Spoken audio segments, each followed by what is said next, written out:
ನರಸೀಪುರ ಕ್ರೀಡಾಂಗಣಕ್ಕೆ ಹಣ ಇದು ಅಶ್ವವೇಗ ನ್ಯೂಸ್ನ ಬಿಗ್ ಇಂಪ್ಯಾಕ್ಟ್ ಆಗಿರುವಂಥದ್ದು. ರಾಜ್ಯ ಬಜೆಟ್ನಲ್ಲಿ ಕ್ರೀಡಾಂಗಣಕ್ಕಾಗಿ 6 ಕೋಟಿ ಮೀಸಲನ್ನ ಇಡಲಾಗಿದೆ. ಇದು ಅಶ್ವವೇಗ ನ್ಯೂಸ್ನ ಬಿಗ್ ಇಂಪ್ಯಾಕ್ಟ್. ರಾಜ್ಯ ಬಜೆಟ್ನಲ್ಲಿ ಕ್ರೀಡಾಂಗಣಕ್ಕಾಗಿ 6 ಕೋಟಿ ಮೀಸಲನ್ನ ಇಡಲಾಗಿದೆ. ಟಿ ನರಸೀಪುರದಲ್ಲಿ ಸರಿಯಾದಂತಹ ಕ್ರೀಡಾಂಗಣ ಇಲ್ಲದೆ ಪರದಾಟವನ್ನು ನಡೆಸ್ತಾ ಇದ್ರು ವಿದ್ಯಾರ್ಥಿಗಳು. ಈ ಬಗ್ಗೆ ವರದಿಯನ್ನ ಮಾಡಿತ್ತು ನಮ್ಮ ಅಶ್ವವೇಗ ನ್ಯೂಸ್. ಇದು ಅಶ್ವವೇಗ ನ್ಯೂಸ್ನ ಬಿಗ್ ಇಂಪ್ಯಾಕ್ಟ್ ಆಗಿರುವಂಥದ್ದು.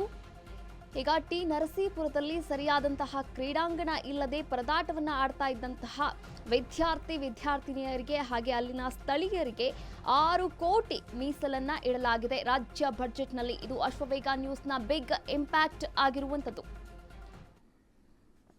ಈ ಕುರಿತಂತೆ ನಾವು ಕೂಡ ಒಂದು ಸುದ್ದಿಯನ್ನ ಕೂಡ ಮಾಡಿದ್ವಿ. ಟಿ ನರಸೀಪುರದಲ್ಲಿ ಕ್ರೀಡಾಂಗಣ ಇಲ್ಲ, ಸ್ಟೇಡಿಯಂ ಇಲ್ಲ. ಯಾಕಂದ್ರೆ ಅಂತಾರಾಷ್ಟ್ರೀಯ ಮಟ್ಟದಲ್ಲೂ ಕೂಡ ತಮ್ಮನ್ನ ತಾವು ಪ್ರತಿಬಿಂಬಿಸುವಂತಹ ಹಾಗೆ ನಮ್ಮ ಕರ್ನಾಟಕವನ್ನ ರೆಪ್ರೆಸೆಂಟ್ ಮಾಡುವಂತಹ ಹಲವು ಸ್ಪೋರ್ಟ್ಸ್ ವಿದ್ಯಾರ್ಥಿಗಳು ಇರುವಂಥದ್ದು. ಆದರೆ ಅವರಿಗೆ ಒಂದು ಸ್ಟೇಡಿಯಂ ಇರ್ತಾ ಇರಲಿಲ್ಲ. ಇನ್ನು ಖೋ ಮಹಿಳಾ ವಿಶ್ವಕಪ್ ವಿಜೇತೆ ಚೈತ್ರಾ ಸೇರಿದಂತೆ ಹಲವು ಕ್ರೀಡಾಪಟುಗಳು ಕೂಡ ಕ್ರೀಡಾಂಗಣದಲ್ಲಿ ಇದ್ರೂ ಕೂಡ ಇರಲಿಲ್ಲ ಅನ್ನೋ ಹಾಗಾಗಿತ್ತು. ಕ್ರೀಡಾಂಗಣಕ್ಕೆ ಒತ್ತಾಯವನ್ನ ಕೂಡ ಮಾಡ್ತಾ ಇದ್ರು, ಬಹು ವರ್ಷಗಳಿಂದ ಹೋರಾಟವನ್ನೇ ನಡೆಸ್ತಾ ಇದ್ರು. ಈ ಬಗ್ಗೆ ಸವಿಸ್ತಾರವಾಗಿ ನಿಮ್ಮ ಅಶ್ವವೇಗ ನ್ಯೂಸ್ ವರದಿಯನ್ನ ಬಿತ್ತರಿಸಿತ್ತು. ಸಿಎಂ ಗಮನವನ್ನ ಕೂಡ ಸೆಳೆದಿತ್ತು ನಿಮ್ಮ ಅಶ್ವವೇಗ ನ್ಯೂಸ್ನ ವರದಿ. ಇನ್ನು ಈ ಬಾರಿಯ 2025-26ನೇ ಬಜೆಟ್ನಲ್ಲಿ 6 ಕೋಟಿ ಮೀಸಲನ್ನ ಇಡಲಾಗಿದೆ ಈ ಒಂದು ಕ್ರೀಡಾಂಗಣಕ್ಕೆ. ಖೋ ಚಾಂಪಿಯನ್ ಚೈತ್ರಾ ವಿಜೇತೆ ಅವರು ಕೂಡ ನಮಗೆ ಟಿ ನರಸೀಪುರದಲ್ಲಿ ಒಂದು ಸ್ಟೇಡಿಯಂ ಆಗಬೇಕು ಎನ್ನುವಂತಹ ಹೋರಾಟದಲ್ಲಿ ಸಾಕಷ್ಟು ವರ್ಷಗಳಿಂದ ಕೂಡ ಭಾಗಿಯಾಗ್ತಾ ಇದ್ರು. ಹಲವಾರು ವಿಜೇತರು ಕೂಡ ಭಾಗಿಯಾಗ್ತಾ ಇದ್ರು. ಆದರೆ 2025-26ನೇ ಸಾಲಿನ ಬಜೆಟ್ನಲ್ಲಿ 6 ಕೋಟಿ ಮೀಸಲನ್ನ ಇಡಲಾಗಿದೆ. ಇದು ಅಶ್ವವೇಗ ನ್ಯೂಸ್ನ ಬಿಗ್ ಇಂಪ್ಯಾಕ್ಟ್ ಆಗಿರುವಂಥದ್ದು. ಈ ಕುರಿತಂತೆ ಇನ್ನಷ್ಟು ಮಾಹಿತಿಯನ್ನು ನೀಡ್ತಾ ಹೋಗ್ತಾರೆ ನಮ್ಮ ಪ್ರತಿನಿಧಿ ಸಂದೀಪ್. ಸಂದೀಪ್, ಈ ಕುರಿತಂತೆ ನಾವು ಕೂಡ ಒಂದು ಸುದ್ದಿಯನ್ನ ಬಿತ್ತರ ಮಾಡಿದ್ವಿ. ಈ ಸುದ್ದಿಯನ್ನ ಕುರಿತಂತೆ ಸಿಎಂ ಗಮನವನ್ನ ಕೂಡ ಸೆಳೆದಿದ್ವಿ. ಆದರೆ ಇವಾಗ ಬಜೆಟ್ನಲ್ಲಿ 6 ಕೋಟಿ ಮೀಸಲನ್ನ ಇಡಲಾಗಿರುವಂಥದ್ದು. ಈ ಬಗ್ಗೆ ಇನ್ನಷ್ಟು ಮಾಹಿತಿಯನ್ನ ನೀಡ್ತಾ ಹೋಗೋದಾದ್ರೆ ಕಾವ್ಯ, ಏನು ಖೋ ಚಾಂಪಿಯನ್ ಆಗಿ ಸ್ಟಾರ್ ಆಟಗಾರ್ತಿಯಾಗಿ ಹೊರಹೊಮ್ಮಿದಂತಹ ಚೈತ್ರಾನನ್ನ ಒಳಗೊಂಡಂತೆ ನೂರಾರು ಅಂತಾರಾಷ್ಟ್ರೀಯ ಹಾಗೂ ರಾಷ್ಟ್ರೀಯ ಕ್ರೀಡಾಪಟುಗಳು ಇರ್ತಕ್ಕಂಥ ಟಿ ನರಸೀಪುರ ತಾಲೂಕಿನಲ್ಲಿ ಒಂದು ತಾಲೂಕು ಕ್ರೀಡಾಂಗಣಕ್ಕಾಗಿ ಕಳೆದ 30-40 ವರ್ಷಗಳಿಂದ ನಿರಂತರವಾಗಿ ಹೋರಾಟಗಳನ್ನ ಮಾಡ್ಕೊಂಡು ಬಂದಿದ್ರು.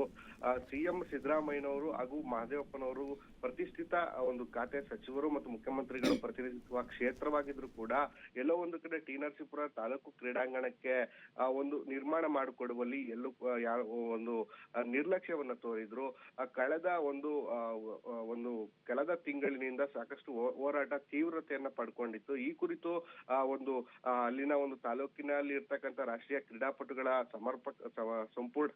ಸಂಪೂರ್ಣ ಮಾಹಿತಿಯೊಂದಿಗೆ ಹೋರಾಟದ ಒಂದು ವರದಿಯನ್ನ ಸವಿಸ್ತಾರವಾಗಿ ಅಶ್ವವೇಗ ನ್ಯೂಸ್ ಬಿತ್ತರವನ್ನ ಮಾಡಿತ್ತು. ಈ ಒಂದು ಅಶ್ವವೇಗ ನ್ಯೂಸ್ ನ ವರದಿ ಈಗ ಸಿಎಂ ಗಮನವನ್ನ ಸೆಳೆಯುವಲ್ಲಿ ಸಾಕಷ್ಟು ಯಶಸ್ವಿಯಾಗಿದೆ ಅಂತಾನೆ ಹೇಳ್ಬಹುದು.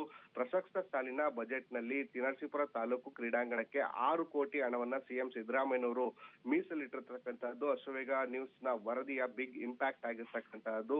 ಈ ಒಂದು ಇಂಪ್ಯಾಕ್ಟ್ ಕೇವಲ ಬಜೆಟ್ ನಲ್ಲಿ ಮೀಸಲಿಟ್ಟಿರೋದು ಮಾತ್ರ ಅಲ್ಲ, ಈಗಾಗಲೇ ಕ್ರೀಡಾ ಇಲಾಖೆ ಕೂಡ ಖುದ್ದು ಸಿದ್ದರಾಮಯ್ಯನವರು ಪತ್ರವನ್ನ ಬರೆದು ಸಮರ್ಪಕವಾದಂತಹ ಜಾಗ ಯಾವುದಿದೆ ಸರ್ಕಾರಿ ಜಾಗ ಅದನ್ನ ಗುರುತು ಮಾಡಿ ಅತಿ ಶೀಘ್ರವಾಗಿ ಈ ಒಂದು ಕಾಮಗಾರಿಯನ್ನ ಕೈಗೊಳ್ಳಿ ಎನ್ನುವಂತ ನಿಟ್ಟಿನಲ್ಲಿ ಕೂಡ ಪತ್ರವನ್ನ ಕೂಡ ಬರೆದಿರ್ತಕ್ಕಂತಹದ್ದು. ಈ ಹಿನ್ನೆಲೆಯಲ್ಲಿ ತಾಲೂಕಿನ ಕ್ರೀಡಾಪಟುಗಳು ಹಾಗೂ ಕ್ರೀಡಾ ಪ್ರೇಮಿಗಳು ಅಶ್ವವೇಗ ನ್ಯೂಸ್ಗೆ ಸಾಕಷ್ಟು ಅಭಿನಂದನೆಗಳನ್ನ ಕೂಡ ಸಲ್ಲಿಸ್ತಾ ಇರ್ತಕ್ಕಂತಹದ್ದು. ಕಾವ್ಯ, ಥ್ಯಾಂಕ್ ಯು ಸಂದೀಪ್, ತಮ್ಮೆಲ್ಲ ಮಾಹಿತಿಗಾಗಿ ಧನ್ಯವಾದಗಳು.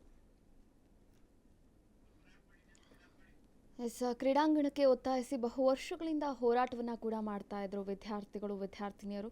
ಇನ್ನು ಅಂತಾರಾಷ್ಟ್ರೀಯ ಮಟ್ಟದಲ್ಲೂ ಕೂಡ ಗುರುತಿಸಿಕೊಂಡಂತಹ ಸಾಕಷ್ಟು ವಿದ್ಯಾರ್ಥಿಗಳ ಒಂದು ಕೂಗಾಗಿತ್ತು. ಟಿ ನರಸೀಪುರದಲ್ಲಿ ಒಂದು ಸ್ಟೇಡಿಯಂ ಬೇಕೇ ಬೇಕು, ಯಾಕಂದರೆ ಖೋ ವಿಜೇತರಾದಂತಹ ಹಲವಾರು ಮಂದಿ ನಮಗೆ ಸ್ಟೇಡಿಯಂ ಇಲ್ಲ ಎನ್ನುವಂತಹ ಒತ್ತಾಯವನ್ನು ಮಾಡ್ತಾ ಇದ್ರು. ಆದರೆ ಆ ಒತ್ತಾಯ ಪೂರ್ವಕವಾಗಿ ನಾವು ಸುದ್ದಿಯನ್ನು ಕೂಡ ಬಿತ್ತರಿಸಿದ್ವಿ ನಮ್ಮ ಅಶ್ವವೇಗ ನ್ಯೂಸ್ನಲ್ಲಿ. ಆದರೆ ಸಿಎಂ ಸಿದ್ದರಾಮಯ್ಯ ಅವರ ಗಮನಕ್ಕೆ ಬಂದ ನಂತರ ಈ ಬಜೆಟ್ನಲ್ಲಿ 6 ಕೋಟಿ ಮೀಸಲನ್ನು ಇಟ್ಟಿರುವಂಥದ್ದು.